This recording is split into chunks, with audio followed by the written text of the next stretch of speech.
Have you ever had a moment when the house is loud, your body is exhausted, your mind is spinning, and suddenly a thought appears that scares you? I just want to run away.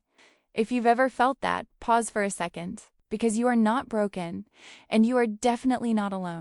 Studies show that up to 70% of new mothers experience intrusive thoughts of escape during the postpartum period, and yet almost no one talks about it. Mothers smile in public, hold everything together, and hide the truth because they believe they should be grateful, calm, patient, perfect. But inside, many are whispering, "Does anyone else feel this way?" This video is for you, the mother who loves her child deeply but is drowning quietly, the mother who feels guilty for needing space, the mother who feels afraid of her own thoughts, the mother who needs to hear that what she's feeling is human, valid, and treatable. Before we begin, take a breath with me. Now, if this topic speaks to your heart, please like this video, share it with another mother, and tell me in the comments, have you ever felt like running away? Your comment could help another woman feel less alone. Let's talk about this, honestly, gently, and without shame. There is a sentence that lives in the shadows of motherhood, a sentence most women are terrified to speak aloud. I want to run away. Not because they don't love their baby, not because they are careless or selfish, but because motherhood is the only job in the world where you are expected to be emotionally available, physically present, mentally alert, and spiritually strong every second of every day. No training, no breaks, no clocking out, no off mode. So the feeling builds quietly. It starts as a whisper, "I just need a moment," then a plea, "I can't do this today." And finally, on the hardest days, "I want to disappear for a while." Most mothers never say this out loud because they fear judgment, that someone will label them as unstable, ungrateful, or unfit. But the truth is that this thought is often a symptom of overload, not a sign of failure. When I talk to mothers, I hear stories like, "I locked myself in the bathroom just to breathe. I fantasize about being alone in a hotel room. I love my child, but I don't recognize myself anymore." These confessions are not signs of weakness. They are signals. Signals that your mind and body are overwhelmed, that your nervous system is overstretched, that your emotional reserves are running dangerously low. And if you felt this, hear me clearly. You are not a bad mother. You are a human mother. The feeling of wanting to run away is a message, not a verdict. A message that you need support, rest, connection, and space to be a person, not just a caregiver. When a mother feels the urge to run away, it's not just emotional overwhelm. There is real biology behind it. After childbirth, the body experiences one of the most intense hormonal transitions of any stage of human life. Estrogen and progesterone, which were sky high during pregnancy, suddenly drop. Oxytocin and prolactin rise as your body prepares for feeding and bonding. Cortisol, the stress hormone, stays elevated because you're constantly alert, listening for the next cry, anticipating the next need. This cocktail can create a nervous system that is constantly in survival mode. And when the nervous system is overwhelmed, it activates a primitive instinct: fight, freeze, or flight. For mothers, flight often feels like the desire to run away, not because you don't love your child, but because your body is literally trying to protect you from overload. Add sleep deprivation on top of that. Even losing 2 or 3 hours of sleep per night for several weeks reduces emotional regulation, increases irritability, and heightens the brain's alarm system. That means small sounds feel louder, tiny inconveniences feel heavier, and regular tasks feel like mountains. But there's more. Your brain is also rewiring itself. Studies show that during the postpartum period, the brain increases its sensitivity to threat and responsibility. That's why you notice every detail: the temperature of the room, the baby's breathing, the sound of the monitor, the time since the last feeding. This heightened awareness is biologically protective, but emotionally exhausting. When these systems combine, a flooded nervous system, interrupted sleep cycles, hormonal instability, and constant alertness, your brain starts sending one clear message: I need escape, not permanent escape, not abandonment, just relief, distance, quiet. You might feel scared by these urges. You might wonder, why am I thinking this? What's wrong with me? But the truth is, these thoughts are your biology stretched to its limit. They are the body's way of saying, you are doing too much with too little support. Understanding this doesn't make the feelings disappear instantly, but it does remove the shame. This isn't failure, it's physiology. It's the natural result of carrying emotional, physical, and cognitive demands that no human could handle alone. You are not imagining the weight. Your body is speaking, and it's asking for care, not punishment. Many mothers describe the mental load as carrying an entire universe in my head. From the moment you open your eyes, there is a list running in the background: diapers, feeding schedules, doctor appointments, safe sleep, laundry, crying patterns, developmental milestones, the last time you showered, the next time you might get to. And woven into all of that is the constant fear of doing something wrong. This invisible weight is heavy because it never stops. Even when the baby sleeps, your mind doesn't. You are replaying moments, planning the next steps, anticipating every possible scenario. It's like having 50 tabs open in your brain at all times, with none of them allowed to close. That mental multitasking is not just tiring. It's draining your emotional energy at a rate your body cannot replace. Then there's the guilt. Mothers feel guilty for wanting rest, guilty for not enjoying every moment, guilty for missing their old selves, guilty for needing help. It's a guilt that attaches itself to everything, even your basic human needs. You sit down for 5 minutes and immediately think, I should be doing something. You get angry and think, I'm failing. You cry and think, other moms handle this better. But none of this guilt reflects reality. It reflects pressure. Society expects mothers to be endlessly patient, joyful, organized, intuitive, and self-sacrificing. And when you don't meet those impossible expectations, you carry the weight alone, believing you're the problem instead of seeing the system that sets you up to struggle. Another part of this invisible weight is the constant emotional responsibility. You're not just caring for a baby's physical needs. You're regulating their nervous system, soothing their distress, and absorbing their emotions. That requires enormous emotional strength, but most mothers do it while running on empty.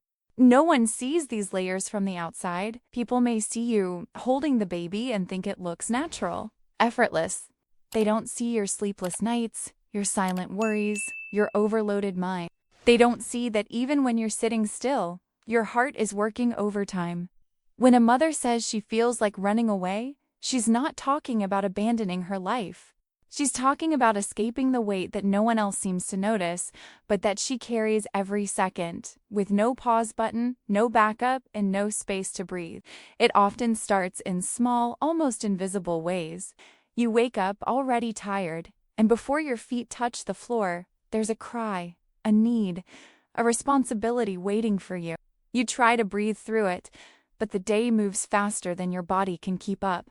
Suddenly, the slightest thing, the spilled milk, the constant whining, the unanswered messages, feels like too much.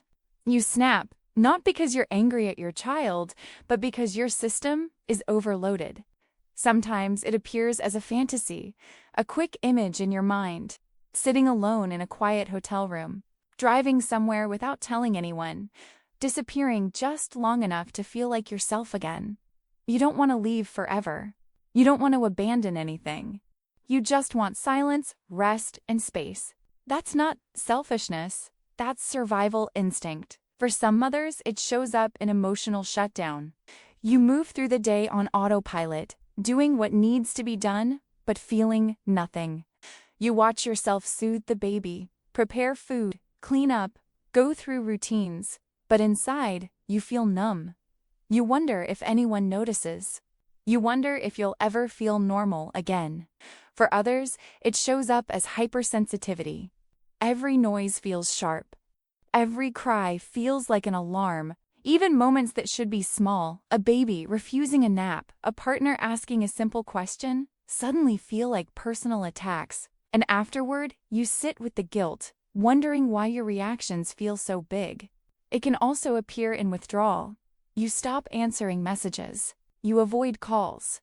You don't have the energy to socialize, not because you don't care, but because your emotional bandwidth is gone. You worry. Your friends think you're distant, but you can't explain the exhaustion that lives inside your bones. And sometimes, it's the moment at the end of the day when the house is finally quiet. You sit on the edge of the bed with tears you've held back for hours. You think, I can't do this tomorrow. Not like this. But you know you will, because you always do. And that's exactly why it feels so heavy. These moments don't make you weak. They make you human. They are the real-life symptoms of a mother giving more than she has, caring more than anyone sees, and trying desperately to stay afloat in a season that demands everything. There are beliefs that cling to motherhood like shadows, making an already heavy season feel unbearable. These myths creep into your mind from family, society, social media, even from your own expectations, and they create pressure that no mother can survive without feeling crushed. One of the most damaging myths is the idea that a good mother never struggles. This belief is so deeply rooted that many women suffer in silence, convinced that having hard days means they're failing. But struggling doesn't make you a bad mother. It makes you a mother. Humans struggle. Humans get tired. Humans break under relentless pressure. And motherhood is relentless. Another dangerous myth is that you should feel grateful every moment. Gratitude and exhaustion can exist at the same time. You can love your baby with your whole soul and still feel overwhelmed, irritated, or desperate for rest. This doesn't mean you're ungrateful. It means you are carrying more than any one person should. There's also the myth that other mothers are handling things better. Social media plays a big role in this. You see perfect nurseries, smiling babies, calm mornings, beautifully organized routines, and you think everyone else has it together. Why can't I? But those moments are curated, edited, and selected from 100 harder ones no one posts. Comparing yourself to that illusion only deepens your shame. A particularly harmful belief is that asking for help means weakness. Many mothers are taught to push through, be strong, or just handle it. But needing help is not a flaw. It's a natural part of being human. The lie that you should do it all alone keeps women burnt out, isolated, and emotionally exhausted. And then there's the myth that motherhood should complete you. When it doesn't, when you miss your old life, your freedom, your identity, you might feel guilty as if you're betraying your role. But motherhood doesn't erase the woman you were. Missing parts of your old self is not a sign of dissatisfaction with your child. It's a sign that you're still a whole person with needs, dreams, and limits. These myths trap mothers in cycles of guilt and silence. They distort reality and turn normal emotional reactions into sources of shame. When you challenge these beliefs, gently, honestly, you create space to breathe, to feel, and to heal. You deserve that space. When the urge to run away rises, your body is signaling that it needs grounding, rest, and support. These moments aren't a sign that you're losing control. They're a sign that you've been holding everything alone for too long. The first step is to pause, even for 30 seconds, and reconnect with your body. Place one hand on your chest, the other on your abdomen, and take one slow breath in. Long exhales calm the nervous system and soften the fight or flight response. This tiny interruption can shift your entire emotional state. Another practical step is creating micro breaks throughout the day. Mothers often believe rest must be long or perfect, but healing can happen in minutes. A 2-minute stretch while the baby plays on the floor, a quiet moment by the window, drinking water slowly instead of rushing. These aren't luxuries, they're nervous system resets. When you stack several micro breaks, your body slowly comes back to baseline instead of living in survival mode. You can also use the name "it" to tame it technique. When a wave of overwhelm hits, say quietly to yourself, I'm overloaded, or I need a moment. Labeling the feeling reduces its intensity and helps you respond with compassion instead of panic or guilt.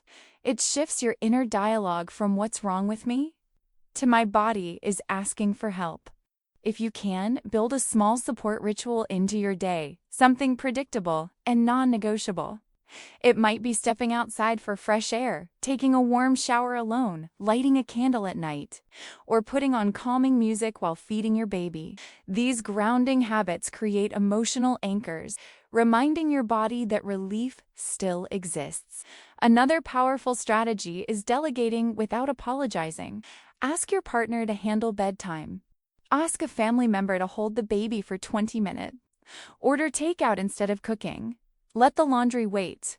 You are not required to do everything, and releasing tasks creates space for your emotional recovery.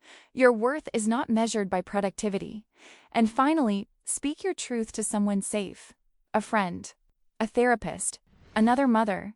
Saying I'm overwhelmed or I'm struggling today is not a failure, it's connection.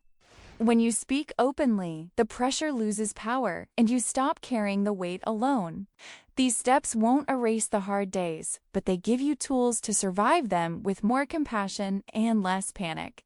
You deserve support, calm, and moments of relief, not someday, but right now. There are moments when feeling overwhelmed crosses a line, when it's no longer just exhaustion, but a deeper kind of emotional collapse. These moments don't mean you're weak or failing. They mean your mind and body have been carrying too much for too long, and they're signaling that you need more support than simple rest can give. One of the clearest signs is emotional numbness. If you move through your day without feeling joy, sadness, connection, or even frustration. If everything feels flat, your system may be shutting down to protect you. This isn't laziness or lack of love. It's burnout at its deepest level. Another sign is constant hopelessness. Not the occasional hard moment, but a steady belief that things will never get better, that you'll never feel like yourself again, or that motherhood is something you're simply surviving instead of living. When those thoughts become daily companions, it's time to reach out. There are also physical signs. A racing heart even when the room is quiet, tightness in your chest, shaking hands, feeling dizzy, or experiencing a sense of detachment from your surroundings. These are not dramatic reactions, they are your nervous system begging for help. If you notice intrusive thoughts, not just about running away, but thoughts that scare you, thoughts that make you feel ashamed, thoughts you don't want to have, please know this is more common than people admit. Intrusive thoughts do not mean you want to act on them. They are symptoms of anxiety, stress, and hormonal imbalance. Speaking to a professional can bring immense relief and clarity. Another red flag is when daily tasks feel impossible, when feeding yourself feels overwhelming, when getting dressed feels like climbing a mountain, when you avoid basic self-care because you genuinely don't have the energy. These are signs that your emotional reserves are critically low. Reaching out isn't a dramatic step, it's a protective one. A therapist, a support group, a trusted friend, or a healthcare provider can help you understand what you're experiencing and guide you toward healing. Postpartum depression, anxiety, and burnout are treatable, truly treatable, but only if you're supported. You deserve to feel safe inside your own mind. You deserve rest that actually restores you. You deserve care, compassion, and professional help when needed, without guilt, without shame, without hesitation. You are not meant to carry motherhood alone. You never were. If this video spoke to your heart, don't leave without taking one small step, like this video. Subscribe and share it with a mother who needs to feel seen today. And tell me in the comments, honestly and without shame, have you ever felt like running away? Your voice might be the lifeline another mother is praying for.